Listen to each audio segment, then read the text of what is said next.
వాస్తు శాస్త్రం అన్నది ఎంతవరకు సత్యము ఎంతవరకు అసత్యము, వాస్తు శాస్త్రం వలన ఇంట్లో ప్రాణశక్తి ఉంటుంది అంటారు, అది ఎంతవరకు నిజం?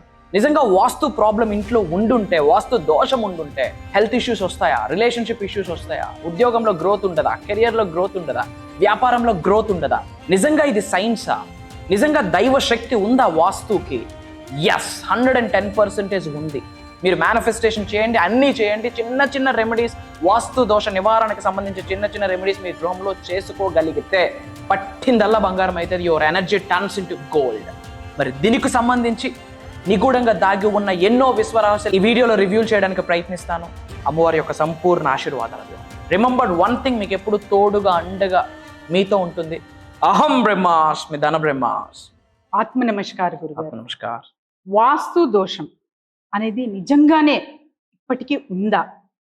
ఎందుకంటే ప్రతి ఒక్క బిల్డింగ్ కూడా ఈస్ట్ ఫేసింగ్, నార్త్ ఫేసింగ్ అంటూ ఉంటారు, ఆల్మోస్ట్ ఆల్ రియల్ ఎస్టేట్ చూసుకున్నా కూడా. కానీ వాస్తు దోషం అనేది నిజమా ప్రస్తుత కాలంలో? అండ్ ఉంటే రెమెడీ ఏంటి? అండ్ మేనిఫెస్టేషన్ కి దీనికి సంబంధం ఏంటి? Will decode about this topic. Thank you god, thank you universe. Hari ఓం తత్సత్. ఓం నమో హిమాలయ, ఓం శ్రీ గంగాయ నమః, ఓం హ్రీం దుర్గాయ నమః, ఓం ఐం హ్రీం శ్రీం శ్రీమాత్రే నమః, ఓం శ్రీ శ్రీ శ్రీ పంటమై సంతలదేవి నమః. అనంత బ్రహ్మాండానికి, పంచభూతాలకి, నవగ్రహాలకి, పితృదేవతలకి నా హృదయపూర్వక సర్వదా కృతజ్ఞాభివందనం. అహం బ్రహ్మాస్మి ధన బ్రహ్మాస్మి. ఆత్మ నమస్కారం. వాస్తు శాస్త్రం అన్నది ఏదో డైరెక్షన్స్ కాదు, బియాండ్ చాలా ఉంది. Right directions, okay, right interior, right colour psychology apply అయితే గృహంలో ఒక అద్భుతమైన దివ్యతత్వము కూడిన, దైవతత్వము కూడిన, విశ్వతత్వము కూడిన ప్రాణశక్తి ఇంట్లో క్రియేట్ అవుతుంది. ఆ ప్రాణశక్తి ఇంట్లో పాజిటివ్గా ఉంటే హెల్త్, వెల్త్, డబ్బు, సంపద, ఐశ్వర్యం, విజయం, సమృద్ధి, సంపూర్ణత, ఉద్యోగ, వ్యాపార, వ్యవసాయ అభివృద్ధి, లైఫ్ అబ్బుండెంట్గా ఉంటుంది. ఇఫ్ ఇన్ కేస్ ప్రాణశక్తి నెగిటివ్గా ఇంపాక్ట్ అయితే అంతా బాగుంటుంది. ఎటువంటి రీజన్ లేకుండా అనారోగ్య సమస్యలు, కోర్ట్ ఇష్యూస్, కెరియర్ గ్రోత్ లేకపోవడం, డివోర్సెస్కి వెళ్ళినవి, ఇంట్లో ఫైర్కి రిలేటెడ్ ఎన్నో ఇష్యూస్ రావడం, ఎన్నో ఉన్నాయి.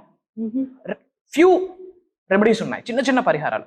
పాయింట్ నెంబర్ 1, ఇంట్లో సౌత్ ఉంటుంది కదా, దక్షిణం అటువైపు రెడ్ కలర్ క్లాత్ ఏదైనా హ్యాంగ్ చేయండి.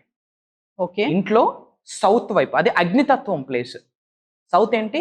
అగ్నితత్వం ప్లేస్, అగ్నిశక్తి ఉంటుంది. రెడ్ కలర్ క్లాత్ ఏదైనా హ్యాంగ్ చేయండి. ఫర్ ఎగ్జాంపుల్ కిటికీస్ ఉన్నాయనుకోండి, అక్కడ కట్టిన రెడ్ కలర్ పెట్టుకోండి. ఎక్కడ? సౌత్, దక్షిణం వైపు. పాయింట్ నెంబర్ 2, అందరు గృహంలో నార్త్, ఉత్తరం డస్ట్బిన్స్ కానీ, చెప్పులు కానీ, ఏమైనా బ్రోకెన్ ఐటమ్స్ కానీ పెట్టుకోకుండా క్లియర్గా ఉంచుకోండి. ఏముండాలా? క్లియర్గా ఉండాలా. ఓకే, ఫ్లో అవ్వాలి, ఎయిర్ ఫ్లో, సన్లైట్ ఫ్లో అయ్యేటట్టు నార్త్ పెట్టుకోండి. పాయింట్ నెంబర్ 3, గృహం సింహద్వారం క్లీన్గా ఉండాలి. బ్రేక్ అంటే చెద పట్టేసి దుమ్మి ధూళితో విరిగిపోయినట్టు అలా ఉండకూడదు. అండ్ ఆ యొక్క సింహద్వారం మీద శుక్రవారం రోజు చక్కగా పూజ అంతా ఫినిష్ అయ్యాక, ఓకే, సూర్యుడు ఉదయించక ముందే ఒక స్వస్తిక్, ఒక త్రిశూలము, ఒక ఓంకారము మెయిన్ డోర్ మీద పెట్టుకోండి. లక్ష్మీదేవి రావడానికి ఇష్టపడుతుంది. ఎటువంటి నెగిటివ్ ఎనర్జీస్ ఎంటర్ అవడానికి కూడా ఛాన్సెస్ ఉండవు, భయపడతాయి. ఓంకారం, స్వస్తిక్, త్రిశూలం ఆన్ ఫ్రైడే ఎర్లీ అవర్స్లో. అలానే పసుపు, సర్క్యులర్ షేప్లో పసుపు రాసి ఒక 9 డాట్స్ పెట్టండి. 3 3 3 3 3 3 3 3 3 3 3 టోటల్ 9 డాట్స్ పెట్టండి. లక్ష్మీ కటాక్షం ఉంటుంది. ఎక్కడైతే పసుపు సర్కిల్ షేప్లో ఉండి అక్కడ 9 డాట్స్ ఉంటాయో, 3 3 3, లక్ష్మీదేవి రావడానికి హెల్ప్ అవుతుంది. ఇంట్లో ఉన్న వాస్తు దోషాలు కూడా సార్ట్ అవుట్ అయిపోతాయి. అండ్ అలానే అద్భుతంగా వెల్త్ ఫ్లో జరగాలి అంటే మన యొక్క లాకర్స్ నార్త్ కు ఫేసింగ్ లో ఉండేటట్టు, నైరుతిలో గానీ, దక్షిణం గాని పెట్టుకుంటే ఓపెన్ చేస్తే అది నార్త్ కు ఫేసింగ్ ఉంటుంది. అలాంటి ప్లేసెస్ లో పెట్టుకుంటే మనీ ఫ్లో ఉంటుంది. అలానే ఉత్తరం వైపు ఏదైనా మనీ ప్లాంట్ వేసుకొని రోజు వాటరింగ్ చేయండి. అండ్ తూర్పు వైపు కూడా తులసి ప్లాంట్ కానీ, మనీ ప్లాంట్ కానీ వేసుకొని రోజు వాటరింగ్ చేయండి. ఇష్యూ సార్ట్ అయిపోతాయి. అలానే కిచెన్ లో మన వంట ప్రిపేర్ చేసేటప్పుడు మన ఫేస్ తూర్పు వైపు ఉండేటట్టు, అంటే మన యొక్క ఫేస్ ఈస్ట్ ఫేసింగ్ ఉండేటట్టు ఏవైనా ఫుడ్ ప్రిపేర్ చేసుకుంటే ఎక్సలెంట్ రిజల్ట్. అదే కిచెన్ లో రెడ్ కలర్ 0 బల్బ్ పెట్టుకున్న ఎక్సలెంట్ రిజల్ట్. ఆ ఈస్ట్ ఫేసింగ్ గోడ ఏదైతే ఉందో కిచెన్ కి శ్రీ మన శుక్రవారం రోజు రాసుకున్న ఎక్సలెంట్ రిజల్ట్. అండ్ ప్రతి రూమ్ లో కూడా రాక్ సాల్ట్ పెట్టండి గాజు బౌల్లో వేసి, అది ఎవ్రీ సాటర్డే బయట పడేయండి. అండ్ ఎవ్రీడే దీపం పెట్టండి, వీక్లీ ట్వైస్ ధూపం పెట్టండి. ప్రతి ఇంట్లో ఒక 11 గోమతి చక్రాలు ఉండాలి. ఇద్దరు పూజా మందిరంలో ఉండాలి అండ్ బీరువాల్లో ఉండాలి. ఇది చేస్తే సకల దోషాలు వాస్తు దోషాలన్నీ క్లియర్ అయిపోతాయి. Great result I'm telling you. ఇంట్లో ప్రాణశక్తి కొలువైతుంది. గృహమే ఫస్ట్ టెంపుల్, గుర్తుపెట్టుకుని. Your house is your first temple. అందులో కాస్మిక్ ఎనర్జీ ఉంటుంది. ఆ ఎనర్జీ పాజిటివ్గా ఉంటే మీరు పట్టిందల్లా అద్భుతం. గోల్డ్ అవుతుంది.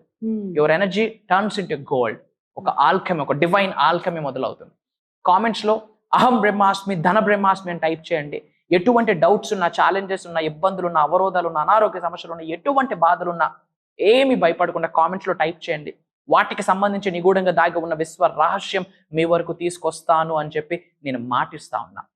100% మీ అందరికీ పంచభూతాలు, నవగ్రహాలు, పితృదేవతలు అద్భుతంగా సహకరిస్తాయి. ఎవరున్నా లేకున్నా మీ వైబ్రెంట్ శ్రీ వంశీ గారు మీ కొరకు ఉన్నారు. నేను కనిపిస్తాను, వినిపిస్తాను.